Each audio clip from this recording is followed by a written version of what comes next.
Hello guys, मेरा नाम है मिंको और आप लोग देख रहे हैं मिंको तो से लेकर सिस्टम के एपिसोड 56 को शुरू करते हैं। एपिसोड की शुरू में हम ध्यान को देखते हैं जो रैन से कहता है कि अभी तुम यहीं पर रहो, बाद में मैं तुम्हें लेने के लिए आऊंगा, पर तुम यहाँ से कहीं मत जाना। तुम समझ गई ना? रैन कहती है कि हाँ भाई मैं समझ गई। इसी के साथ ध्यान लेक की तरफ देखते हुए सोचता है कि ये एग्जिट ध्यान यूज है, बहुत ज्यादा दूरी पर है, इसलिए मैं हैरान नहीं हूँ कि इसे कोई भी नहीं ढूंढ पाया। इसी के साथ ध्यान उस जगह से जाने लगता है और ध्यान कहता है कि मैंने जेट पैलेस के अंदर बहुत टाइम बिता लिया है, इसलिए मुझे अब जल्दी से वापस लौटना होगा। इसी के साथ हमारा सीन एक दौर की तरफ शिफ्ट होता है जहाँ पर कोई कहता है कि टाइम हो गया है, अब तुम बाहर आओ। इसी के साथ ध्यान उस दौर को खोल देता है और हाँफते हुए कहता है कि मुझे माफ करना, मैंने कुछ ज्यादा ही प्रैक्टिस कर लिया। वो पर्सन अंदर देखते हुए कहता है कि यंग मास्टर, देखने में लगता है कि आपने इस जगह की बहुत सारी स्पिरिचुअल एनर्जी एब्सॉर्ब कर ली है, आप तो बहुत समझदार निकले। यान कहता है कि एल्डरियन, मुझे पता नहीं कि मैं हेवनली जेट पॉन में दोबारा कैसे एंटर कर सकता हूँ। एल्डरियन कहते हैं कि अगर आप दोबारा से एंटर करना चाहते हो तो आपको बहुत ज्यादा हाई प्राइस पे करना होगा। एक मीडियम ग्रेड हॉर्क्रोक्स के बदले में आप 2 डेज तक अंदर रह सकते हैं। अगर आप लो ग्रेड के हॉर्क्रोक्स को देंगे, उसके बदले में आपको हाफ डे तक रहने को मिलेगा। इसी के साथ वो स्माइल करते हुए कहते हैं कि अगर तुम्हारे पास कोई हॉर्क्रोक्स है भी, इसके बावजूद हेवनली जेट पॉन के अंदर स्पिरिचुअल एनर्जी बहुत ज्यादा लिमिटेड है और इससे तुम ज्यादा से ज्यादा 10 डेज तक ही स्पिरिचुअल पावर को एब्जॉर्ब कर सकते हो।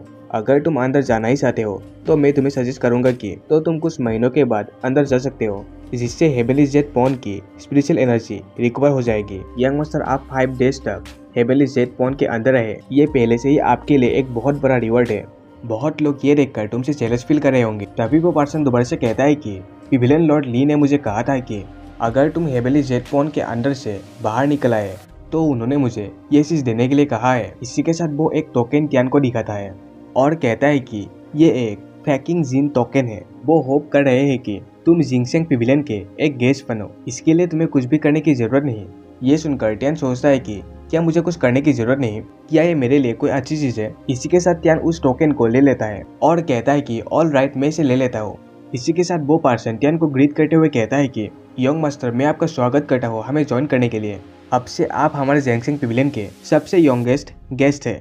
टियान कहता है कि ये मेरी खुशकिस्मती है। तभी वो पर्सन टियान से कहता है कि सी पिविलियन ली ने मुझे ये भी कहा था कि अगर आप हमारे गेस्ट बनने के लिए राजी हो जाते हैं, मैं आपको यहाँ पर एक वीआईपी डिनर कराऊं, ये भी कहा था। और ये डिनर नेक्स्ट महीने में है। ये एक बहुत ही बड़ा ग्रैंड वीआईपी डिनर है जिसमें सबसे बड़े फोर्सेस पार्टिसिपेट करेंगे और मैंने सुना है कि नेदरवर्ल्ड एम्पायर के भी कुछ लोग इस डिनर में पार्टिसिपेट करने वाले हैं। ये एक बहुत ही रेयर अपॉर्चुनिटी है।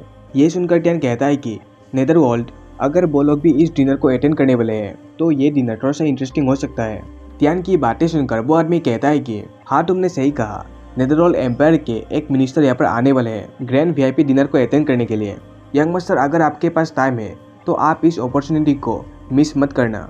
तभी टियान कहता है कि मुझे कुछ इंपॉर्टेंट काम है, अगर मैं फ्री हो जाऊंगा तो मैं वापस आ जाऊंगा। टियान की बातें सुनकर वो आदमी कहता है कि ठीक है, तुम जल्दी लौटना, सायोनारा। इसी के साथ हमारा सीन बेम्बो फॉरेस्ट की तरफ शिफ्ट होता है जहाँ पर टियान डेजी के साथ जा रहा होता है। इसी के साथ टियान रेन के पास पहुंच जाता है। टियान को देखकर रेन बहुत ज्यादा खुश होती है। वो कहती है कि भाई तुम वापस आ गए। हम देखते हैं कि रेन के पीछे 2 आदमी पड़े होते हैं, जिसे देखकर टियान कहता है कि उन दोनों के साथ क्या हुआ। रेन परेशान होकर कहती है कि वो दोनों आदमी यहाँ पर आए थे, उसके बाद वो दोनों मुझे उनके साथ ले जाने की कोशिश करने लगे। वो दोनों मुझे अपने घर में ले जाने की बात कह रहे थे, पर जब मैंने उनको रिफ्यूज कर दिया, वो लोग मुझे फोर्स करके अपने साथ ले जाने की कोशिश करने लगे। इसके बाद गुस्से में मैंने उन दोनों को पेल दिया और तब से ये दोनों ऐसे ही पड़े हैं। हाय, मैंने कुछ क्या गलत किया? टियान रेन के सर को सहलाते हुए कहता है कि तुमने कुछ भी गलत नहीं किया है, तुमने इन दोनों के साथ सही किया है। वैसे भी तुमने अपने आप को प्रोटेक्ट करने के लिए ये किया है। अगर उस टाइम मैं भी यहाँ होता तो मैं भी उनके साथ यही करता। टियान की बातें सुनकर रेन थोड़ा सा रिलैक्स हो जाती है और कहती है कि ठीक है। तभी टियान कहता है कि चलो अब हम चलते हैं।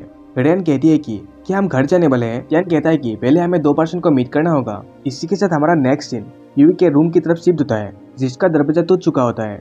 रूम के अंदर की सारी चीजें भी बिखरी हुई होती है। ये सब देखकर टियान सोचता है कि देखने में लगता है कि कोई वॉरियर इस कमरे में आया था जो यूवी को अपने साथ लेकर गए हैं। इसी के साथ टियान को दीवार में एक मैसेज दिखने को मिलता है जो टियान के लिए होता है। टियान उस मैसेज को देखते हुए कहता है कि इस मैसेज को किसी डिवाइन पेन से लिखा गया है, कहीं ये लिनली तो नहीं। पर वो इतना कैपेबल नहीं है कि वो अकेले ही ये सब कर ले। जरूर से वांग फैमिली उसकी मदद कर रहे होंगे। इसी के साथ टियान गुस्से के मारे अपना दांत पीसता है। वो कहता है कि उन सब ने अपने लिमिट को क्रॉस कर दिया है। मैं लिनली के साथ साथ वांग फैमिली को भी तबाह कर दूंगा। उन सबको मैं जिंदा गाड़ दूंगा। टियान की बातें सुनकर रेन कहती है कि भाई क्या कुछ हुआ है। टियान बिना किसी इमोशन के साथ कहता है कि कुछ नहीं हुआ, बस मैं किसी को कुत्ते की मौत मारने वाला हूँ। रेन भी एक्साइटेड होकर कहती है कि मैं भी तुम्हारे साथ जाऊंगा। मेरा भाई जहाँ पर जाएगा मैं उसके पीछे पीछे जाऊंगी। टियान कहता है कि ठीक है तो भी चलो। इसी के साथ टियान अपने फियोनिक्स पंख को समन कर लेता है और रेन को अपने साथ लेकर अपने किलिंग डेस्टिनेशन की तरफ तेजी के साथ निकल जाता है। रेन टियान से कहती है कि भाई हम इन बड़े बड़े माउंटेन की तरफ क्यों जा रहे हैं। टियान कहता है कि तुम थोड़ा सा वेट करो, मैं अपने साइकिक पावर को इस्तेमाल करते हुए हमारे डेस्टिनेशन को लोकेट करता हूँ। इसी के साथ माउंटेन में टियान को एक केव दिखता है, जिसे देखकर टियान कहता है कि मुझे मिल गया और हमारा सीन यूवी और जी की तरफ शिफ्ट होता है। हम देखते हैं कि केव के अंदर उन दोनों को रस्से से बांधकर रखा होता है। तभी एक आदमी कहता है कि मास्टर लिन आप इन दोनों लड़कियों के साथ क्या करने वाले हैं। तभी एक दूसरा आदमी कहता है कि उस लड़के को पहले आने दो, उसके बाद तुम जो चाहो उन दोनों लड़कियों के साथ कर सकते हो। तभी वो आदमी दोबारा से कहता है कि मास्टर लिन वो बच्चा अपने कल्टीवेशन में बहुत ज्यादा वीक है, पर आपने हम दोनों को उसके लिए बुलाया है, मैं तो उसको अकेले ही मार सकता हूँ। तभी लिनली कहता है कि मुझे डाउट है कि वो अपने साथ बहुत सारे हेल्पर्स को लेकर आएगा। अगर वो उस लेवल को हासिल कर सकता है, मुझे बिलीव है वो अपने साथ गार्ड्स को लेकर जरूर आएगा। तभी वो दूसरा आदमी कहता है कि इससे कुछ फर्क नहीं पड़ता, वो अपने साथ जितने भी लोग लेकर आए हम यहीं पर रहेंगे और उन सबको अरेस्ट कर लेंगे। मुझे बिलीव है वो यहाँ पर जरूर आएगा। तभी जी उस आदमी से कहती है कि आखिर एल्डर टियान के साथ तुम्हारा मसला क्या है। तभी वो आदमी कहता है कि लगता है कि उस लड़के को बहुत ज्यादा ब्लेसिंग्स मिली है, उसने जू फैमिली के 2 फॉलोअर्स को भी अपने डील के जरिए हासिल कर लिया, पर क्या करे वो बहुत जल्द मरने वाला है। ये सुनकर जी कहती है कि हम दोनों जू फैमिली को बिलोंग नहीं करते, हमारा सरनेम ई है। अगर एल्डर टियान यहाँ पर आ गए तो तुम सब नहीं बचोगे। अगर तुम सब हमें मारना भी चाहते हो या फिर काटना भी चाहते हो तो ये सब तुम सब कर सकते हो। ये सुनकर लिनली कहता है कि अगर वो यहाँ पर नहीं आया तो मैं तुम दोनों की जिंदगी को मौत से भी बदतर बना दूंगा। तभी हम केव के एंट्रेंस में टियान को देखते हैं। टियान पीछे से कहता है कि ऐसा है क्या तुम्हारे पास कोई दूसरा ऑप्शन नहीं है? मैं यहाँ पर आ चुका हूँ तो आप क्या उखाड़ लोगे।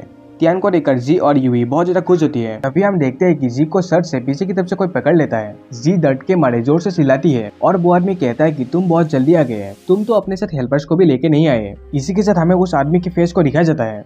वो हंसते हुए कहता है कि बाद में तुम मुझे ब्लेम मत करना, तुम खुद से ही अपने साथ हेल्पर्स को लेके नहीं आए। जी भी गुस्से के साथ उस आदमी को देखती है। ये देखकर टियान बहुत ज्यादा गुस्से में जाता है और कहता है कि आखिर तुम्हारी हिम्मत कैसे हुई, तुमने मुझे बहुत ज्यादा गुस्सा दिला दिया है, तुम तो मरोगे। और इसके बाद यहाँ पर क्या होता है और टियान इनके साथ क्या करता है, ये सब जानने के लिए आपको दूसरा एपिसोड देखना होगा। इसी के साथ गाइस हमारा एपिसोड यहाँ पर खत्म होता है। मिलते गाइस दूसरे एपिसोड में। शुक्रिया, टाटा, बाय बाय।